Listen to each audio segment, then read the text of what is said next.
পুরো কবরস্থান সম্পূর্ণ শুকনো, অথচ কেবল একটি নির্দিষ্ট কবরের ওপরই মুষলধারে বৃষ্টি ঝরছে।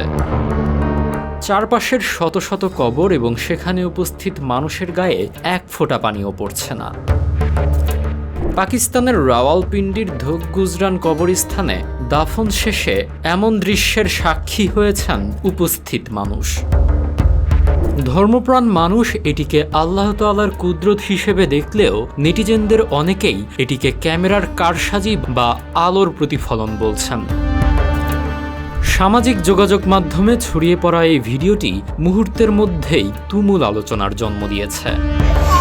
বিশেষজ্ঞদের মতে আবহাওয়া বিজ্ঞানে একে মাইক্রোক্লাইমেট বা অতি স্থানীয় বৃষ্টিপাত বলা হয়, যেখানে খুব ছোট জায়গায় এমন ঘটনা ঘটতে পারে। মেঘের গঠন এমন পর্যায়ে পৌঁছালে মাত্র কয়েক ফুট জায়গার মধ্যেও এমন বর্ষণ অস্বাভাবিক নয়। বেশ কয়েকটি গণমাধ্যমে খবরটি প্রচার হলেও ভাইরাল হওয়া এই ভিডিওটির আসল সত্যতা এখনও পুরোপুরি যাচাই করা সম্ভব হয়নি। অলৌকিক এই দৃশ্যটি নিয়ে নেটিজেনদের মাঝে কৌতূহল বেড়েই চলেছে। প্রকৃতির খেয়াল নাকি বিশেষ কোনো রহস্য, এর উত্তর এখনও অধরা।